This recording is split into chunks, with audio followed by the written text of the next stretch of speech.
में तैयार हो जाए, चला दो। हाँ जी, इसको सीधे राउंड आकार में घुमा के, और जैसे ये इधर टूटी लगी हुई है, ये इस टूटी को हम जैसे नाले का पानी आता है उससे पानी के साथ धीरे धीरे उसको छोड़ देते हैं, वो पूरा खेत में फैल जाता है। अच्छा अच्छा अच्छा। तो फिर यो के है भाई, ये कहाँ है? ये हरियाणा में जी, और हरियाणा थोड़ी सी मिक्स है। किसी जो सिम लगाने आते हैं डॉक्टर, उन्होंने बताया कि इसमें यूपी की तरफ की कोई वैरायटी है, मिथिली वगैरह पता नहीं मेरे को। हरियाणा मतलब थोड़ी ज्यादा है, यूपी वाली थोड़ी कम है। हल्की फुल्की क्रॉस है, फिर भी ये ज्यादा हरियाणा नस्ल भी है, यानी जो एचएफ होती है वो क्रॉस ब्रीड नहीं है। अच्छा अच्छा, देसी टाइप। हाँ, देसी टाइप है जी। धीरे धीरे उसकी प्रजनन क्षमता बढ़ा रहे हैं यहाँ, धीरे धीरे जागरूकता करके एक नंदी लेके आएंगे हरियाणा का। राठी का कौन सी कटेगा ये गाय को ही नहीं पता है, ये गाय को तो ये अनत्य कार्य कर रहे हैं, ये हम प्रकृति के खिलाफ जा रहे हैं। तो ये भी कहीं ना कहीं किसानों को समझना है, डॉक्टर कुछ नहीं करने वाला है।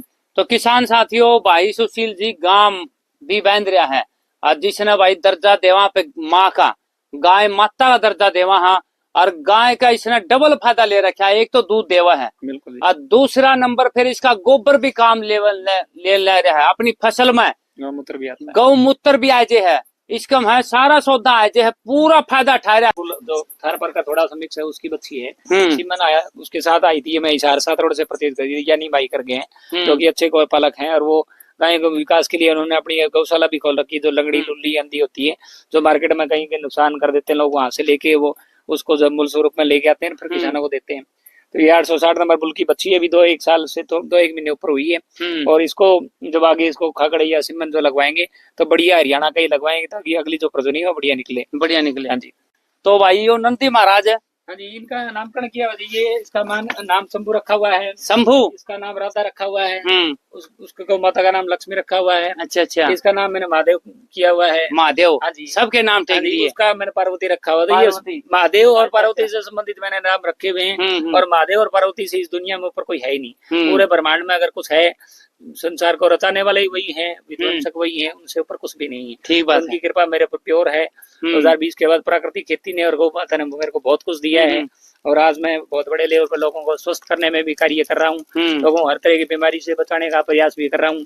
मेरे को आयुर्वेद की अच्छी जानकारी है। जिस भी भाई को किसी प्रकार की कोई क्रोनिक बीमारी है या थोड़ा मोटा समय से चल रही, तो उसके बारे में मेरे को अच्छी जानकारी है। मेरे नंबर पे कॉल करके मेरे से पूछ भी सकते हैं, मेरे से आगे मिल भी सकते हैं, जो लोकल यहाँ के हैं।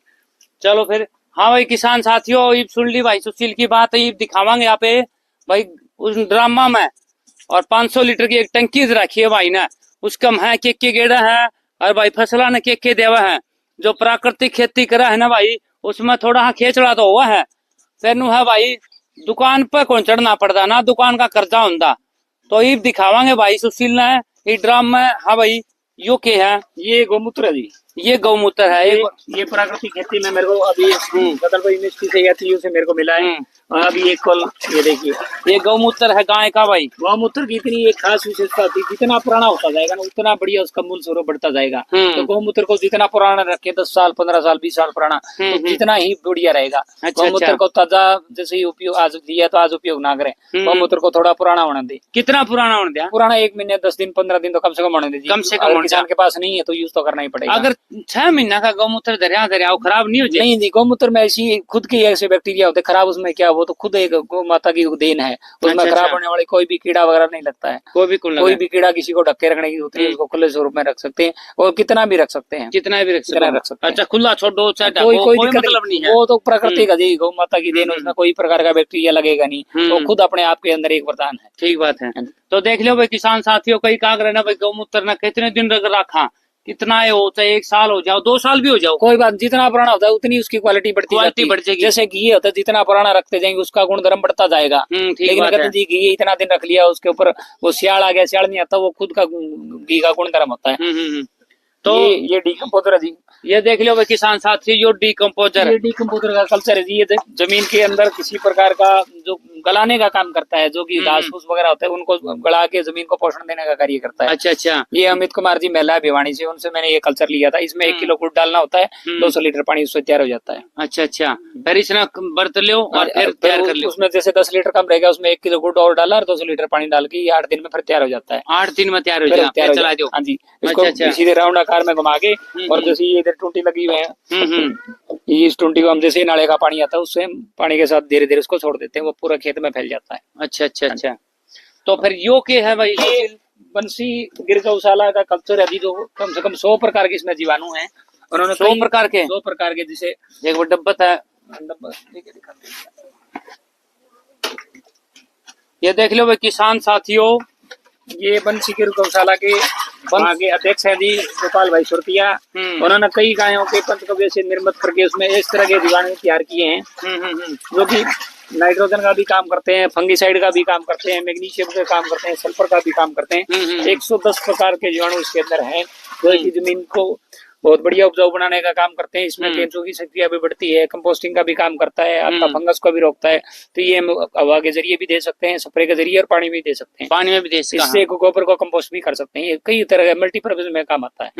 और फिर वो जो गोबर ले हो, गोबर कैसे करो फिर यूज? गोबर को धीरे धीरे 6 महीने तक उसको ढक के, जैसे कोई लकड़ी वगैरह है, कोई घास फूस से रख के उसको सड़ा देते हैं। उसमें ये कलसा छिड़क देते हैं, धीरे धीरे उसमें 2-4 बार साल में काट लगा देते हैं, फावड़े से ऊपर नीचे कर देते हैं, तो धीरे धीरे बारीक हो जाता है। उसको फिर तसड़ी में या जैसे भी उसको ट्राली के जरिए हम पूरे खेत में या गोड़ी के जरिए बिखेर देते हैं। अच्छा, ये भी है जो अपनी फसल खड़ी है आपकी। हाँ जी, ये भी फसल में गोबर को कर दे हुआ। फसल में पहले जी हमने तसले के जरिए दिया है, और अब थोड़ा मोटा है वो तसले के जरिए या कट्टे के जरिए उसको बारीक जो मुट्ठी के जरिए जैसे यूरिया डीएपी डालते हैं वैसे धीरे धीरे छिड़का मार देते हैं। अच्छा, छिड़का मार देते हैं गोबर का। वो स्टार्टिंग में हमने पहले कर दिया, जरूरत नहीं है, अगली फसल के लिए हम इसको स्टोर कर रहे हैं।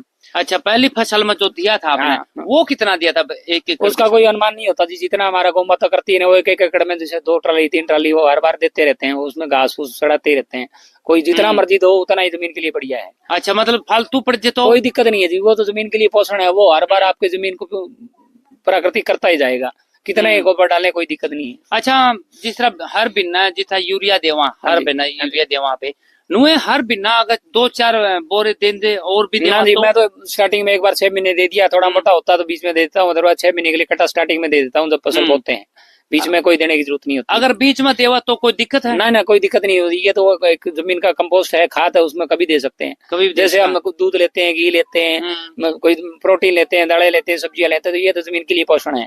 जितना आपके अवेलेबल है पर्याप्त उतना दे सकते हो। देश का दे सकते हैं जी, कोई फसल में कोई दिक्कत किसी समय दे सकते हैं जी, किसी समय दे सकते हैं, कोई दिक्कत नहीं। पानी में अगर आपके बारीक है तो नाले में आप बहा भी सकते हैं। जैसे मेरे पास ये नाला है, इसमें वहाँ ढेर कर देता हूँ, उसके साथ उसको पावड़े के साथ पानी के साथ चला देता हूँ। अच्छा, पानी गला भी दे दो? हाँ जी, बारीक होता बिल्कुल पानी के साथ पूरे खेत में अपने आप चले जाता, ज्यादा मेहनत करने की जरूरत नहीं पड़ती।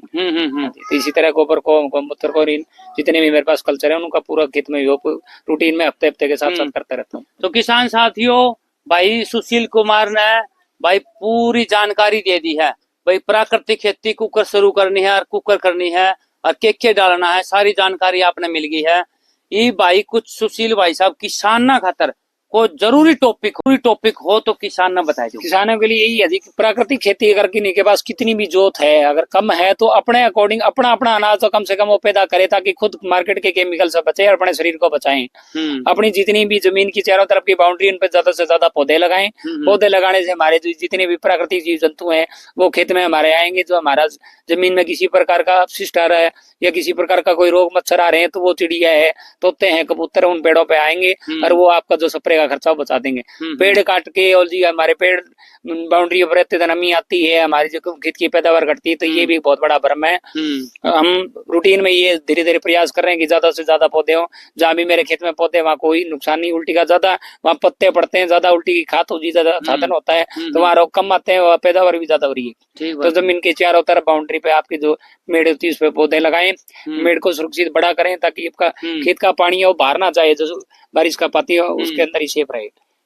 ले किसान साथियों, सुशील कुमार ने पूरी जानकारी दे दी है। भाई भारत का कोई भी किसान हो और यह वीडियो देखता हो तो प्राकृतिक खेती शुरू कर दो। भाई प्राकृतिक खेती शुरू करोगे तो तारा बहुत ही प्रॉफिट है, क्योंकि एक तो दुकान का कर्जा नहीं चढ़ेगा तारा, क्यों दुकान पर चढ़ने की जरूरत नहीं पड़ेगी। तो दुकान का कर्जा जो बच गया वो अपने बच्चा काम आएगा, क्योंकि भाई साहब घर में बहुत खर्चे होने लगे हैं, बहुत ही ज्यादा। धन्यवाद, राम राम करा। हाँ।